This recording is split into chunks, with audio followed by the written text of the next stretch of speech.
Preparem-se.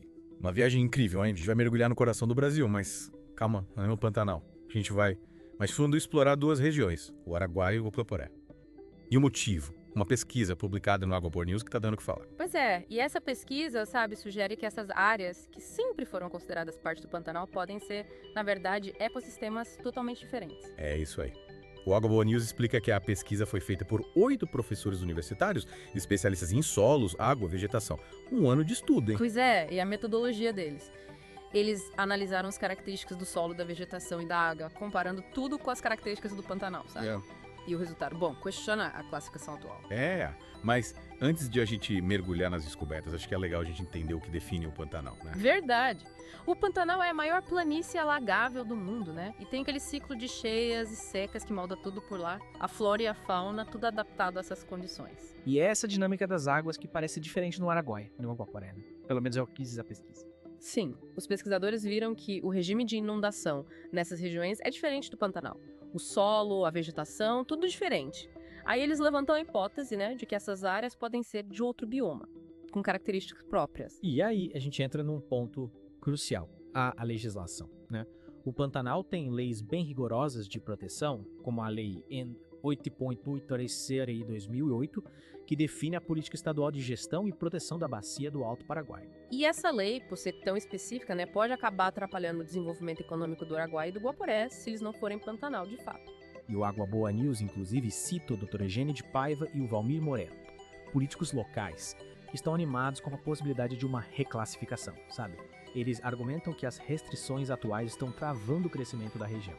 A legislação ambiental tem que ser adequada à realidade de cada ecossistema.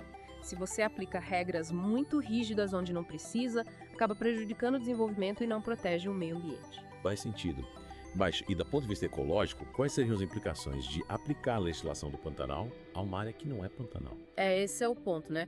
Se o Araguaia e o Guaporé têm características próprias, eles precisam de leis e políticas de gestão específicas, né? Aplicar a legislação do Pantanal em outro ecossistema pode levar à degradação em vez de proteger. É como usar um manual de instruções de uma bicicleta para consertar um carro, né? É isso aí. Cada ecossistema é único e precisa de cuidados específicos. Mas, e aí, como essas regiões foram classificadas como Pantanal, o que aconteceu? Boa pergunta.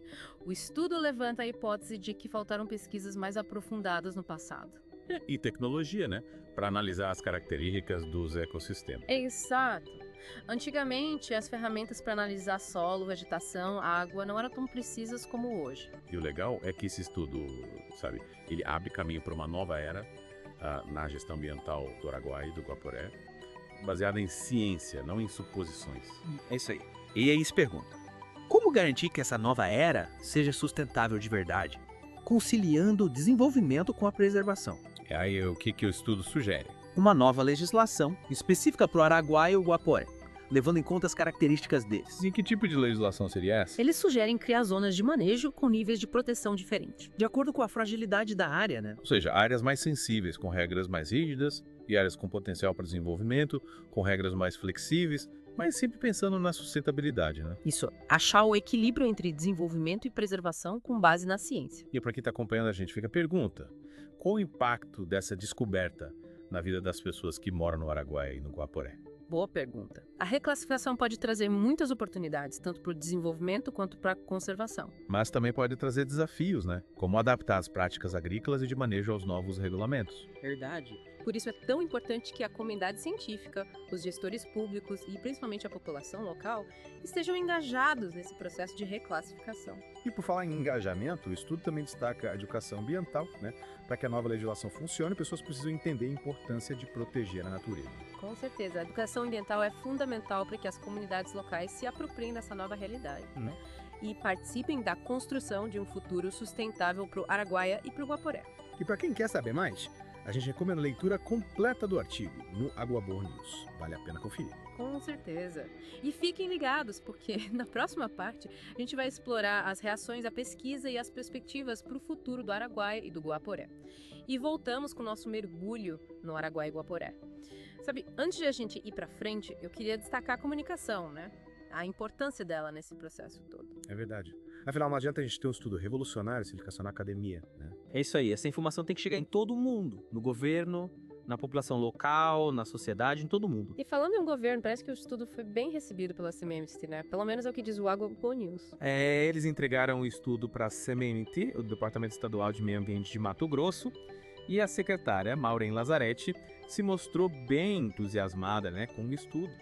Ela disse que vai ser fundamental para melhorar, sabe, os procedimentos, as práticas, tudo para tornar a região mais sustentável. Parece que a CMMT está disposta a usar a ciência para tomar decisões, né? Isso é muito bom. Com certeza. É uma mudança e tanto, né? Sair do achismo e ir para uma gestão baseada em dados, em evidências. E por falar em dados e evidências, o estudo também fala da necessidade de ter mais pesquisas sobre o Araguaia e o Guaporé. Sim.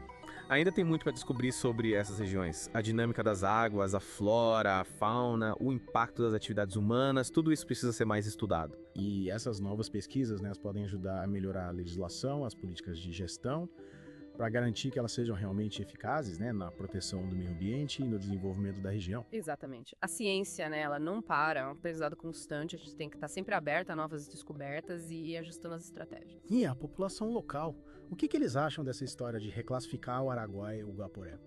O Agua News, ele mostra que as opiniões estão divididas, sabe? Alguns moradores estão animados, né, com a possibilidade de ter mais investimento, mais emprego na região. E outros com medo, né, de que a desregulamentação ambiental acabe prejudicando a natureza e os modos de vida tradicionais. É normal ter essas preocupações, né? Mudança sempre traz incertezas.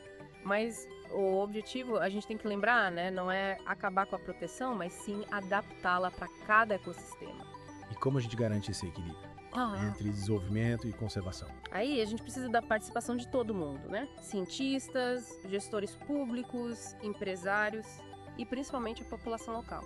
O diálogo aberto, transparente, né? Para que as decisões sejam tomadas em conjunto, pensando em todo mundo. E para esse diálogo funcionar, a informação tem que chegar nas pessoas de forma clara, fácil de entender. E aí entra a mídia, né? O Agua News, por exemplo, trazendo essa discussão para o público, explicando os benefícios, os desafios. Com certeza, a mídia é fundamental para democratizar a informação, né?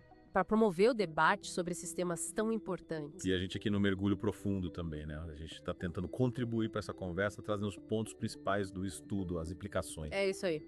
E convidando você que está nos ouvindo a pensar sobre o futuro do Araguaia, do Guaporé e do Brasil, né? E na próxima parte, a gente vai explorar algumas ideias e propostas para o futuro dessas regiões, com base em tudo que a gente já viu até aqui. Chegamos na parte final do nosso mergulho em Araguaia e Guaporé. Depois de tanta informação, vamos pensar no futuro. É isso aí. A gente viu que essas regiões podem ser diferentes do Pantanal. Então, o que a gente pode fazer para garantir um futuro sustentável para elas? O estudo ele fala de algumas propostas, né? Criar um novo marco legal específico para o Araguaia e para o Guaporé. É uma legislação que considere as características próprias de cada região, né? Equilibrando a proteção ambiental com o potencial econômico. E que tipo de atividades econômicas a gente pode pensar, né? Que sejam sustentáveis. O ecoturismo tem um potencial enorme. Imagina só, explorar a beleza do Araguaia e do Guaporé com uma estrutura legal e sem agredir o meio ambiente. Seria incrível, né? Gerando emprego, renda para a população local e tudo em harmonia com a natureza. É isso aí. E além do turismo, a gente pode pensar em atividades agropecuárias sustentáveis, né? Com técnicas que protejam o solo, a água. E que usem espécies nativas, né? Adaptadas à região. Com certeza. A ideia é buscar alternativas econômicas que não prejudiquem a natureza. E para tudo isso dar certo, a gente precisa da participação de todo mundo, né? Governo, empresas, cientistas e principalmente a população local. A comunidade local tem que participar, né? Para garantir que o desenvolvimento seja justo para todo mundo e bom para o meio ambiente. E que leve em conta o conhecimento tradicional, né? Que eles têm da região. Com certeza. Unir o conhecimento científico tradicional pode trazer soluções novas, mais eficientes. E para a gente fechar o nosso mergulho, fica a reflexão. O que cada um de nós pode fazer, né? Para ajudar a construir um futuro sustentável para o Araguaia e para o Guaporé. É isso aí. Seja consumindo produtos sustentáveis, apoiando projetos de conservação ou simplesmente se informando, né? Para entender a importância de proteger a natureza. Cada gesto conta. Para quem quiser se aprofundar no tema, a gente recomenda a leitura completa do artigo no Agua News. Vale a pena. Com certeza. Esperamos que esse mergulho tenha sido proveitoso para você. E até a próxima!